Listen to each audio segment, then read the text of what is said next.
హాస్టల్స్లలో స్కూల్స్లలో కూడా drugs supply చేస్తున్నారు. Drugs అనేటివి డైరెక్ట్గా సప్లై చేయాలి. ఫస్ట్ హాస్టల్స్ పిల్లలకి ఏదో ఒక ఫుడ్ రూపంలో ఎగ్ పఫ్స్, చాక్లెట్స్ ఇట్లాంటి వాటిలలో డ్రగ్స్ సప్లై చేస్తారు. డ్రగ్స్ సప్లై చేసిన కొన్ని రోజులకే వాళ్ళు దానికి బాగా అడిక్ట్ అయిపోతారు. ఆ డ్రగ్స్ అని కూడా తెలియదు కానీ బట్ అడిక్ట్ అయిపోతారు. అడిక్ట్ అయిపోయిన తర్వాత కొన్ని రోజులకి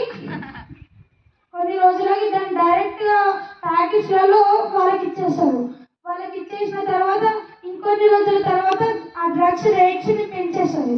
ఆ డ్రగ్స్ రేట్ పెంచడం వల్ల వాళ్ళు మనీ కోసం ఏదైనా చేస్తారు. అంటే ఎవరైనా అడ్డొస్తే వాళ్ళని చంపడానికైనా సిద్ధపడిపోతారు. So drugs is dangerous. ఈ డ్రగ్స్ అనే వాటి దగ్గరికి వెళ్ళొద్దని ఎవరిది వాళ్ళ మీదనే ప్రమాణం చేసుకోవాలి. అండ్ గవర్నమెంట్ కూడా సీరియస్గా తీసుకుంటుంది.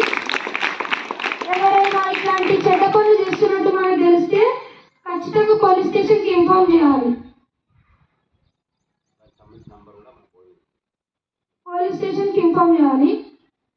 వాళ్ళు ఏం చేయాలో అది చేస్తారు. కానీ మనం మాత్రం డ్రగ్స్ బాగా అస్సలు పడకూడదు. ఒక్కసారి దానికి అట్రాక్ట్ అయినామంటే మనకు తెలియకుండా మన మైండ్ దానికి వెళ్ళిపోతాం. మనం ఎవరైనా ఏం చేసినా దాని నుంచి మనం దూరం ఉండలేము. Thank you.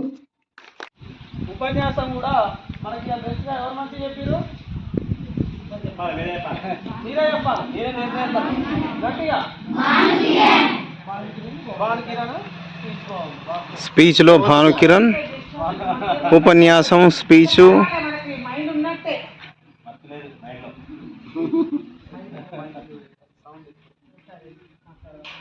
సరే, ఈరోజు మాదక ద్రవ్య